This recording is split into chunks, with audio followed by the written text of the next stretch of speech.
मित्रों, जय गुरुदेव। आज का विषय हमारा रहेगा कि सूर्य देव को जल कैसे चढ़ाएं, क्या क्या सावधानियां रखें और उस जल को चढ़ाने से व्यक्ति पर क्या प्रभाव पड़ता है। आप इस बात को विचार करके देखिए। आपने बहुत सारे लोग देखे होंगे जो सूर्य देव को सुबह जल अर्पित करते हैं, परंतु कुछ कुछ सावधानियां नहीं रखते, ऐसे ही नहाए धोए और जल अर्पित कर दिया, उसका कोई परिणाम उनको सामने नहीं नजर आता है। और वैसे तो सूर्य देव को जल चढ़ाने के लिए व्यक्ति को थोड़ा संयम में रखकर कार्य करना चाहिए, यानी सुबह सही समय से उठेगा तब सूर्य देव को वह जल चढ़ा पाएगा, क्योंकि सूर्य देव को जल चढ़ाने का सही समय है सूर्योदय। और सूर्योदय उस समय होता है जब थोड़ा हल्का लाल होता है, थोड़ी थोड़ी उसमें किरणें निकलने लगती हैं, तब उस समय को माना जाता है। नहा धो के व्यक्ति पूजा कर ले और उसके बाद उस जल को सूर्यदेव को अर्पित करे। पूजा का जल अलग रखे, सूर्यदेव के लिए अलग से जल भरे, उसमें थोड़ा सा गंगा जल डाले और जो सूर्यदेव को प्रिय है वस्तु वह भी डालना चाहिए। जैसे लाल रंग डाल लें, रोरी वगैरह, या लाल चंदन डाल लें, लाल पुष्प डाल लें, थोड़े चावल डाल लें। उस समय ये सूर्यदेव को डालने से सूर्य की प्रतिभा आपके ऊपर अच्छी पड़ती है और सूर्यदेव की शक्ति आपको बहुत ही ज़्यादा प्राप्त होती है। हमेशा सूर्यदेव को जल पूर्व की तरफ ही मुंह करके दिया जाता है, यह तो विशेष ध्यान रखना चाहिए। और ज़्यादा जब सूर्य निकल आता है तब सूर्यदेव को जल देने का कोई लाभ प्राप्त नहीं होता। इसलिए साधक को या भक्ति करने वाले व्यक्ति को सूर्यदेव को जल देते समय यह ध्यान रखना चाहिए कि सूर्यदेव निकलने वाले, उससे पहले ही सारे कार्य से निवृत्त होकर सूर्यदेव को जल अर्पित करें। अब सूर्यदेव को जल देने से क्या क्या होता है? व्यक्ति के शरीर में एक ऊर्जा उत्पन्न होती है। सूर्य की जो किरणें सवेरे प्रभात बेला में निकलती हैं वह शरीर पर डायरेक्ट इफेक्ट डालती हैं और उससे एनर्जी प्राप्त होती है। दिन की सूर्य की किरणें व्यक्ति पर इतना प्रभाव नहीं डालती जो सुबह की डालती हैं। इस प्रकार से उसको बल और बुद्धि प्राप्त होती है और ऊर्जा प्राप्त होती है। इसलिए अधिकांश लोग, ऋषि मुनि जितने भी लोग हैं, कोई गंगा जी में जाकर, कोई समुद्र में जाकर, कहीं जहाँ भी स्नान करता है तालाब में जाकर सूर्य को जल अर्पित करता है नहाने के बाद। और अधिकांश आपने देखा होगा कि जो भी सूर्य देव को अर्पित जल करते हैं, सूर्य की भक्ति करते हैं, उनको बहुत सारी एनर्जी प्राप्त होती है। इस ब्रह्मांड का नायक सूर्य है और सूर्य से ही सारे ग्रह, नक्षत्र और सारे जीव जंतु एक ऊर्जा प्राप्त करते हैं। उसी ऊर्जा के द्वारा यह संसार चलायमान है और सारे कार्य इसी ऊर्जा से हो रहे हैं। इसीलिए व्यक्ति हमेशा सूर्य की उपासना करता है और सूर्य देव को जल चढ़ाता है। अब ऐसा नहीं है कि आप रविवार को ही आप सूर्यदेव को जल दें। सूर्यदेव को जल आप हमेशा दे सकते हैं, परंतु कुछ ऐसा समय है जिसमें आप सूर्यदेव को जल ना दें।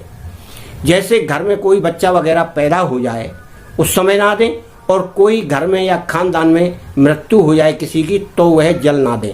उन दिनों में अशुद्धि रहती है, उन अशुद्धि के दिनों में सूर्यदेव को जल नहीं देना चाहिए। अब ये बात आती है कि सूर्यदेव को जल देते हुए आप क्या करें, यानी सूर्यदेव को जल देते समय पूरब की साइड यानी सूर्यदेव को देखते हुए ही जल देना है।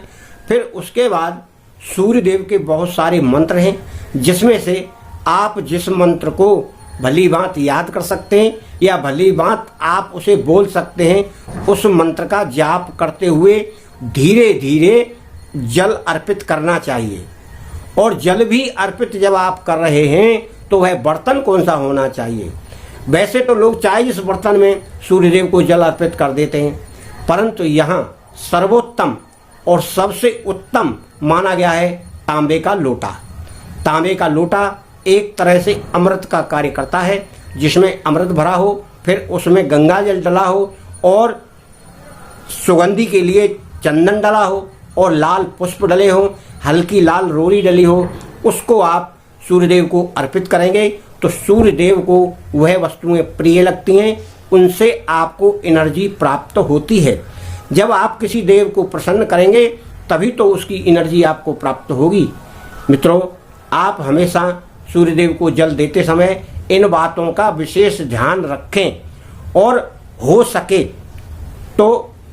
तो क्या आपको करना ही चाहिए अगर आप सूर्यदेव को इष्ट मानकर कोई साधना कर रहे हैं तो, क्योंकि सूर्यदेव में सभी पदार्थों को बदलने की शक्ति है। एक महात्मा जी थे जो सूर्यदेव की शक्ति से ही किसी भी पदार्थ को दूसरे पदार्थ में बदल देते थे। यह मैंने सुना है, देखा तो नहीं है, परंतु ऐसा है, क्योंकि 5 तत्वों का जिन्हें ज्ञान हो जाता है वह यह शक्ति प्राप्त कर लेते हैं और एक पदार्थ को दूसरे पदार्थ में बदलने की शक्ति रखते हैं। और वही साधु संत अपने स्वरूप को भी कहीं भी स्थापित कर सकते हैं, कहीं भी शरीर को सूक्ष्म कर लेंगे और कहीं भी शरीर का रूप धारण कर सकते हैं, उनमें वह शक्ति आती है सूर्य की साधना से। तो आप भी अगर सूर्य की साधना करते हैं तो शनिवार के बाद सूर्यवार आता है, उस दिन आपको व्रत भी रखना चाहिए। व्रत रखकर विधि विधान से व्रत करें, पूजा करें और उनके मंत्र जाप से उनको जल अर्पित करें और उसके बाद किसी आसन पर, किसी ऊनी आसन पर बैठकर आप कम से कम 1 माला, 3 माला, 5 माला सूर्यदेव का मंत्र जाप करें। मंत्र जाप करने के बाद सूर्यदेव से विशेष प्रार्थना भी करें जिससे आपको एनर्जी आए। अब मंत्र जाप करते समय आपको यह विशेष ध्यान रखना है कि सूर्यदेव की जो छवि है, भ्रक्टी पर आप सूर्यदेव का ध्यान करते हुए मंत्र का जाप करेंगे तभी सूर्यदेव की शक्ति आपको प्राप्त होगी। इस तरह आप कुछ दिन सूर्यदेव की भक्ति करते रहेंगे, मंत्र जाप करते रहेंगे तो आपको भ्रक्टी में, उसके बाद हृदय में, सहस्त्रार में सूर्यदेव के आपको दर्शन होने लगेंगे। सूर्यदेव का सा प्रकाश आपके अंदर होने लगेगा। वही प्रकाश आपकी आत्मा को परमात्मा से मिलाएगा और वही प्रकाश आपने अर्जित कर लिया या आपने रोकने की शक्ति पैदा कर ली तो वह शक्ति आपको बहुत कुछ प्राप्त कराएगी, दूरदर्शन भी कराएगी और आपको दूर की बात जानने की शक्ति भी प्रदान करेगी।